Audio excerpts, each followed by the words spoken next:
Mesdames et messieurs, bonjour. Avocate chevronnée, grande militante des droits de l'homme, Houria Tazi est aussi une grande experte sur une question vitale, à savoir l'eau. Et c'est à ce titre qu'elle est parmi nous aujourd'hui. Houria Tazi, bonjour. Bonjour. Alors pourquoi l'eau?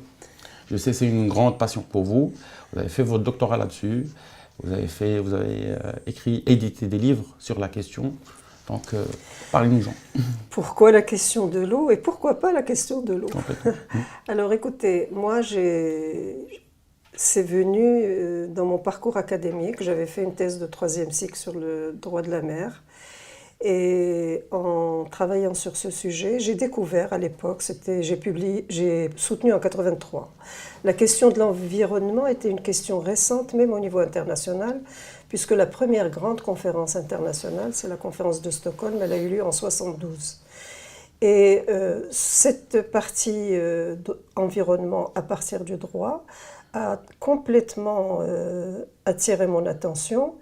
Et d'autant plus qu'à l'époque, on reliait cette question, qui est finalement une question transversale, aux questions sociales, aux questions économiques. Et c'était l'époque où on mettait en place ce qu'on appelle au niveau international les droits économiques, culturels et sociaux.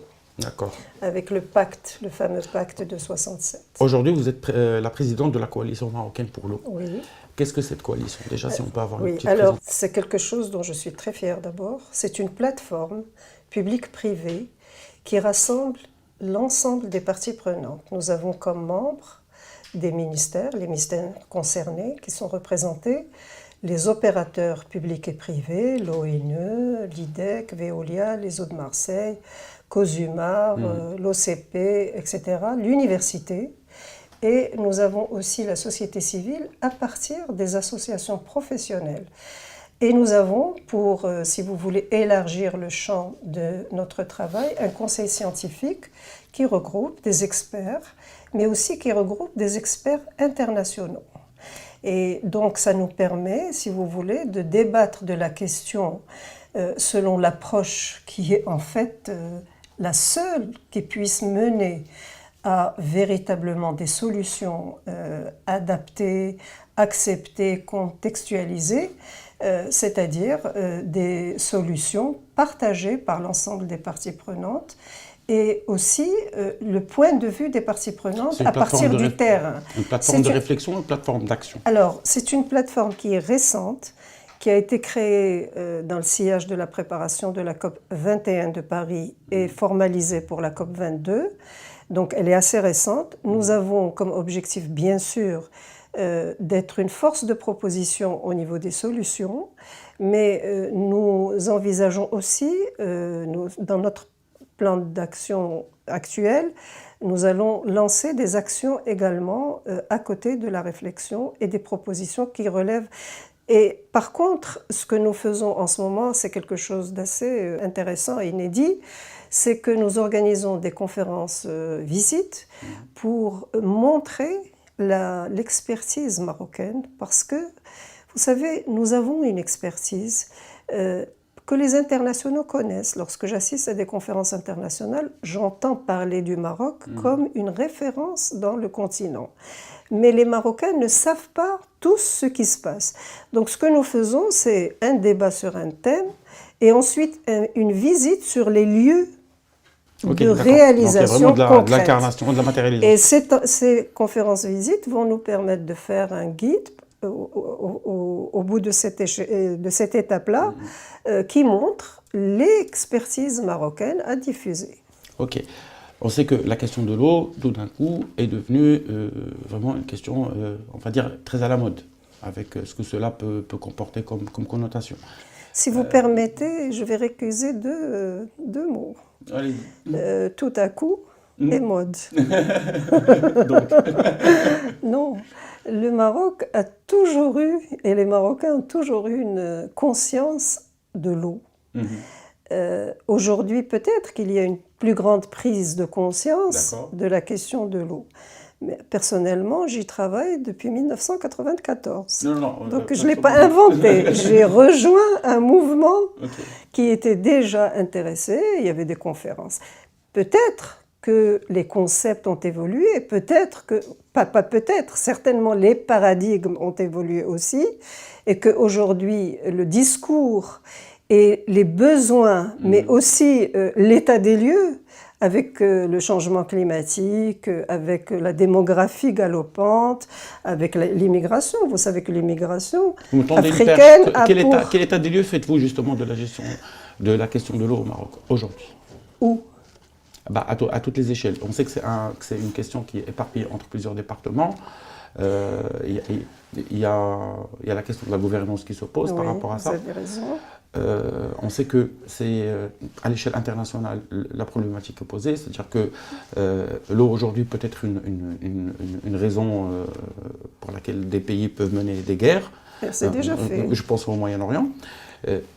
Mais au Maroc? Oui. Alors, juste un retour en arrière pour parler de la COALMA.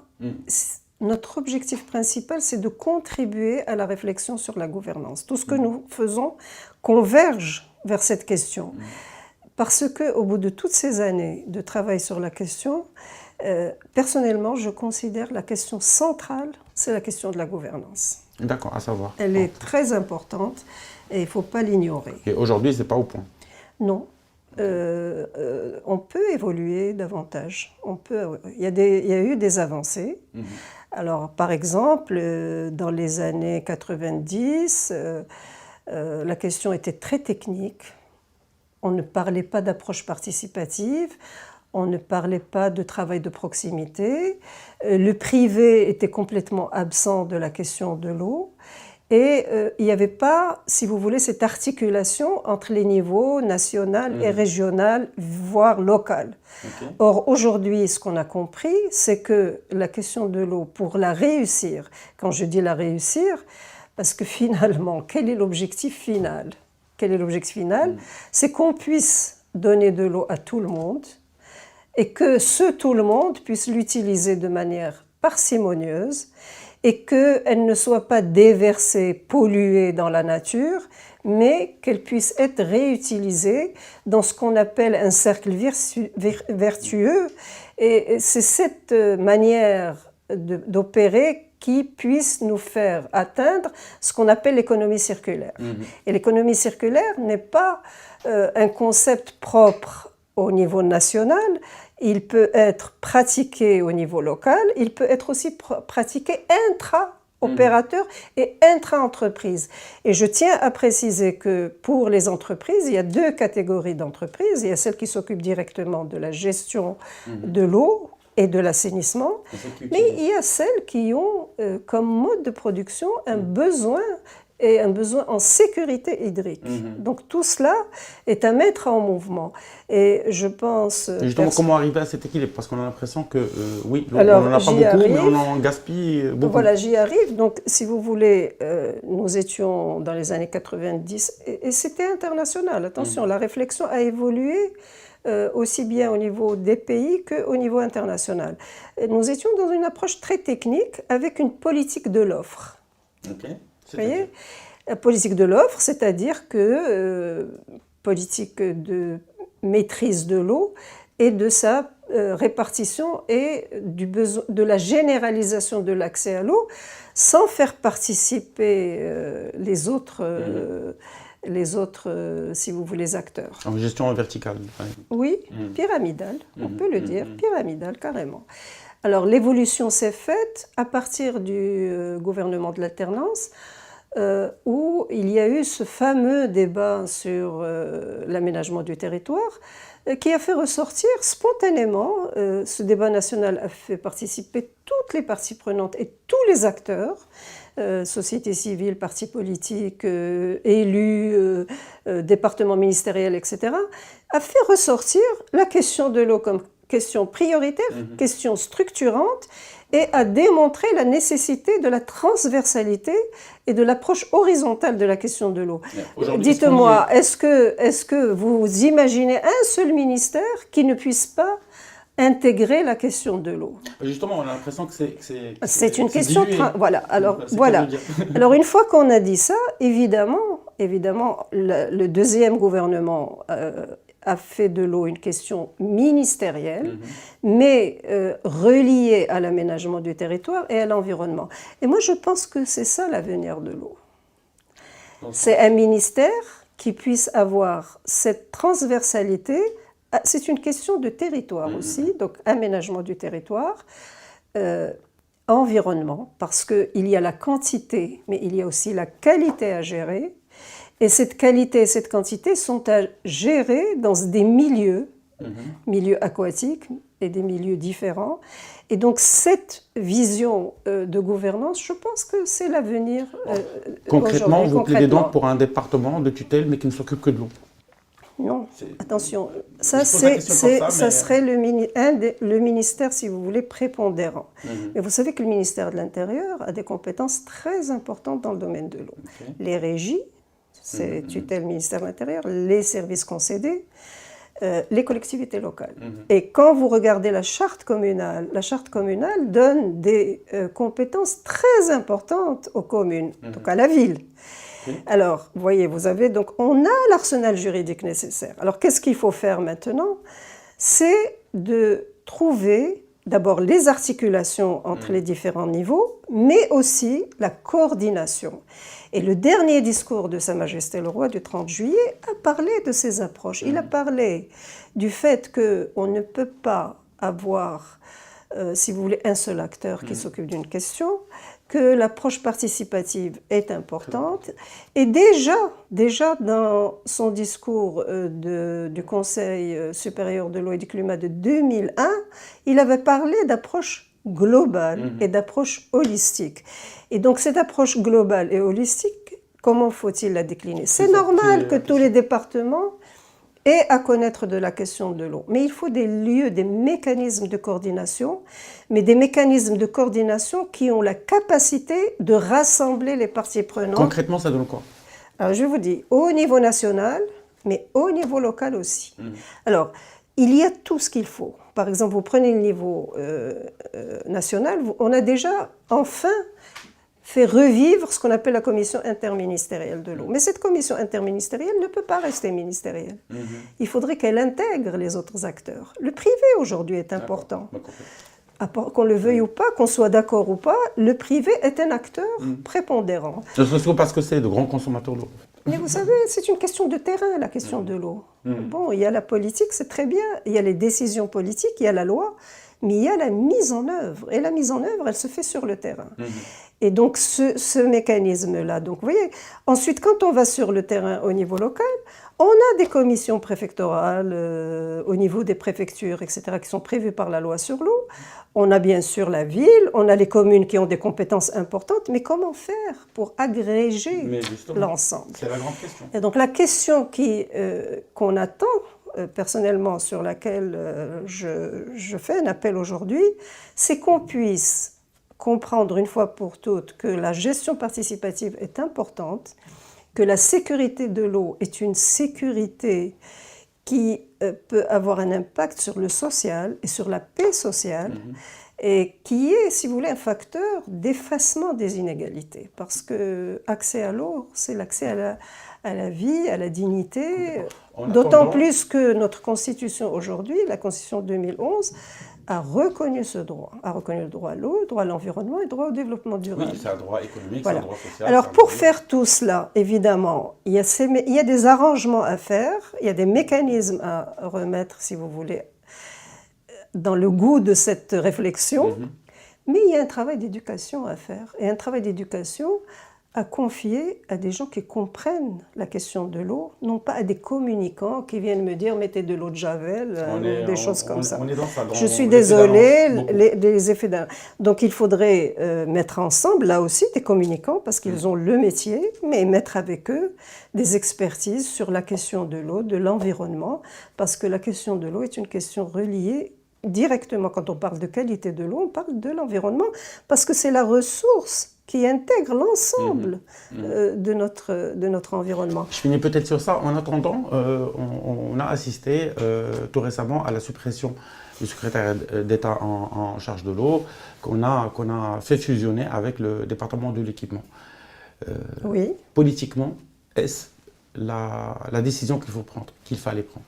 C'est une bonne question parce que si on la regarde du point de vue du niveau auquel on veut placer la question de l'eau, c'est bien que l'eau soit placée au niveau du ministère. à un haut niveau. Maintenant, la ramener à l'équipement, j'espère qu'on ne reviendra pas à la politique ancienne, technique, techniciste, qui se limite aux infrastructures et qui ne prennent pas en considération suffisamment ce qu'on appelle la gestion des demandes, et notamment tout ce qui est économie de l'eau, tout ce qui est diversification en fait Justement, des solutions. qu'est-ce que vous entendez par la gestion des demandes? Tout à l'heure, vous avez parlé de la gestion de l'offre. Pour faire de la gestion des demandes, il faut partir du terrain. Il faut partir du terrain, c'est ce qu'on appelle, il y a l'approche top-down et l'approche bottom-up. Donc il faudrait qu'on aille dans l'approche bottom-up, qu'on contextualise, qu'on comprenne l'état des lieux de chaque... Vous savez, les régions n'ont pas les mêmes quantités d'eau. Et n'ont même pas le même rapport à l'eau. Parce il faut aller regarder du côté de l'histoire de l'eau. Et j'ouvre une parenthèse pour vous dire que nous avons un magnifique aujourd'hui musée de l'eau à Marrakech qui raconte l'histoire de la civilisation de l'eau. Il faudrait que les Marocains aillent le visiter. On peut être fier de notre civilisation reliée à l'eau parce qu'il y a eu des réalisations importantes. Alors, et puis culturellement, on respecte l'eau. Oui. Pas l'urbain. L'urbain aujourd'hui ne comprend pas. Quand je dis culturellement, c'est-à-dire. Mais vous allez dans le milieu agricole, etc., les gens comprennent. Et quand vous me dites un sujet de conflit, ça peut être un sujet de conflit entre régions, ça peut être un sujet de conflit entre voisins. Parce que dès qu'il y a partage d'un bien, il y a forcément. Alors imaginez la demande qui augmente et l'offre qui baisse. Il faudrait peut-être comprendre la réalité du terrain sur le plan état des lieux des quantités de l'eau qui ne sont pas les mêmes partout du tout, mais aussi le rapport à l'eau qu'il y a dans chacune des régions et essayer d'avoir des solutions partagées entre les acteurs. Et nous avons les solutions, elles sont dans les textes. Il y a l'agence de bassin hydraulique qui rassemble l'ensemble des acteurs, mais si vous voulez, elle n'a pas les moyens suffisants. Elle n'a pas les moyens suffisants. Ces agences de bassin devraient être renforcées. À mon avis, je peux me tromper, et j'aimerais bien que le débat s'ouvre sur cette question, on devrait leur confier essentiellement ce qui est gestion qualitative, et les communes et les villes devraient s'occuper de la gestion qualitative. Maintenant, pour parler avenir, comment vous voyez la chose? C'est-à-dire que comment consolider tout ça? Comment faire que ça fasse sens? Non, mais il y a les éléments qu'il faut rassembler et construire, si vous voulez, selon une approche qui est celle que je viens de vous décrire depuis tout à l'heure. La coordination, la transversalité, la participation et l'équité. Ok. Khalilatou Tazi, merci beaucoup. Un plaisir de vous avoir. Merci à vous.